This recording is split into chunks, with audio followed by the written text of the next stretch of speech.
What if के episode number 3 में आपका स्वागत है। क्या आपको पता है धरती पर डायनासोर का अंत और इंसानों का जन्म कैसे हुआ? नहीं? तो चलिए जानते हैं मेरे साथ। एक टाइम था जब हमारी पृथ्वी पर डायनासोर रहा करते थे और उनका ही राज था। वो यहीं पर चलते थे और जहाँ पर हम चल रहे हैं, और इसी हवा में सांस लेते थे, और उसी पृथ्वी पर कई लड़ाइयाँ भी लड़ी। इन दैत्याकार बड़े डायनासोर ने करीब 14 करोड़ साल तक इस पृथ्वी पर राज किया, और ये पृथ्वी इनका ही घर हुआ करती थी। और इन डायनासोर की लाखों स्पीसीज थी, और इन डायनासोर में कुछ शाकाहारी थे, कुछ मांसाहारी थे, और कुछ डायनासोर शांत थे और कुछ हिंसक। ये उस टाइम के सबसे इंटेलिजेंट जीव हुआ करते थे। बट अचानक से ऐसा क्या हुआ कि डायनासोर का अंत हो गया? क्या वो एक एस्ट्रॉयड था, या हम इंसान जो एक स्पेसशिप से इस प्लानेट पर आ गए और इसकी वजह से डायनासोर का अंत हो गया? और ये सब जानने के लिए हमें मिलियन ईयर पीछे जाना होगा। चलिए टाइम मशीन की बगल वाली सीट पर बैठ जाइए और चलते हैं। साथ ही देखते हैं कि डायनासोर का अंतिम दिन पृथ्वी पर कैसा था। चलिए चलते हैं आज से करीब 65 मिलियन ईयर पहले। तो आज से 65 मिलियन ईयर पहले पृथ्वी का मौसम एकदम नॉर्मल था, आज की तरह। सॉरी, आज से 1000 गुना बेहतर था। जंगलों में लंबे लंबे पेड़ों से टकराती हुई समुद्र की हवाएं और सूरज की रोशनी बिखरी हुई थी, और ये चारों तरफ डायनासोर की चिंगारियों की आवाज़ गूंज रही थी। जब डायनासोर की लाखों स्पीसीज पृथ्वी पर आराम से जीवन जी रही थी, तब पहले ही तय हो चुका था कि इनकी किस्मत में क्या होगा।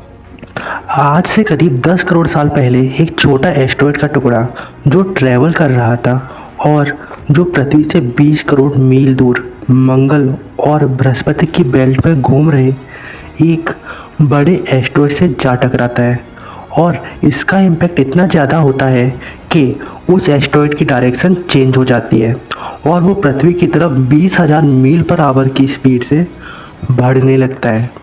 जब ये एस्ट्रॉयड पृथ्वी से 3 लाख किलोमीटर की दूरी पर था, तब पृथ्वी से शायद डायनासोर का अंत नहीं होता अगर ये एस्ट्रॉयड चांद से टकराता। लेकिन नियति को कुछ और ही मंजूर था, और ये एस्ट्रॉयड चांद के नज़दीक से गुजर गया। 20 किलोमीटर के रेडियस वाला 2 ट्रिलियन मैट्रिक टन का ये एस्ट्रॉयड हर सेकंड के साथ पृथ्वी के और नज़दीक आते जा रहा था।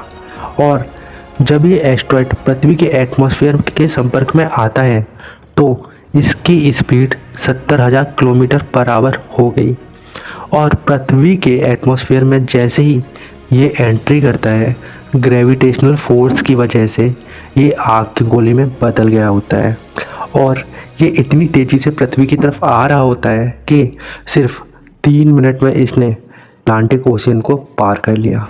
इसकी ब्राइटनेस इतनी ज़्यादा थी कि पृथ्वी से टकराने से पहले ही हजारों जीव इस आग के गोले को देखकर पूरी तरह से अंधे हो गए थे।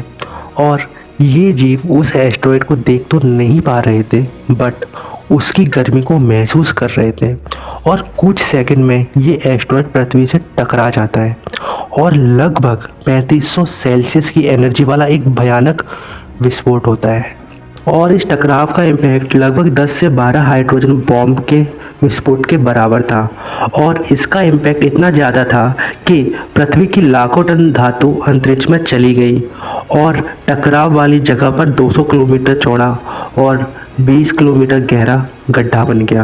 और विस्फोट के कारण इस गड्ढे का सारा मेटल धूल के बड़े बादल में बदल गया, और करीब 17 मिनट बाद ज़मीनी टकराव की वजह से पृथ्वी पर 12.3 की तीव्रता से भूकंपी तरंगें उठने लगी, और ये तरंगें 3 से 4 मिनट में बार बार उठ रही थी, और जिस वजह से समुद्र में लहरों का प्रकोप शुरू हो गया, और सुनामी की लहरें चारों तरफ बढ़ने लगी। और इसके साथ ही इन तरंगों यानी भूकंप की वजह से सारे ज्वालामुखी एक्टिव हो गए, और इसी वजह से जगह जगह डायनासोर का विनाश शुरू हो गया, और धरती के महाविनाश की प्रक्रिया शुरू हो चुकी थी। और विस्फोट की वजह से रेडिएशन की मात्रा इतनी ज़्यादा हो गई थी कि इसके 900 किलोमीटर के एरिया में आने वाले सारे जीव राख में बदल गए थे। इस महाविनाश में उड़ने वाले डायनासोर और जीव इस ज़मीनी आपदा से तो बच निकले, लेकिन ये तो अभी शुरुआत थी डायनासोर के अंत की।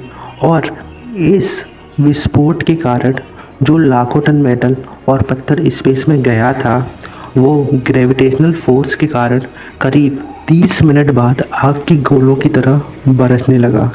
साथ ही धूल का एक तूफान पृथ्वी की दूसरी तरफ से मौत लेकर आ रहा था।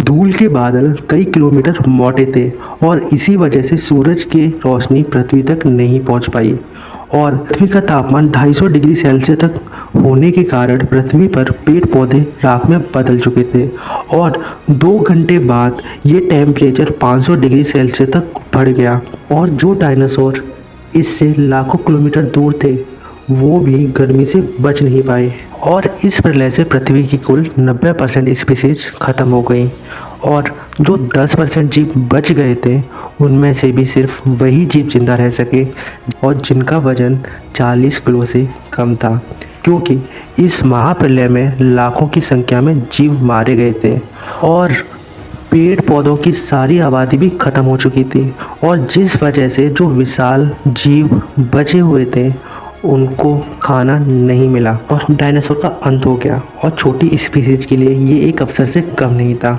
और वो प्रजाति थी मैमल्स की। मैमल्स क्या थे, कहाँ से आए थे मैमल्स और क्या हम इंसान पृथ्वी पर स्पेस से आए और डायनासोर का अंत के बाद क्या क्या हुआ जानेंगे अगले एपिसोड में, जिसके लिए चैनल को लाइक शेयर एंड सब्सक्राइब करना ना भूलना।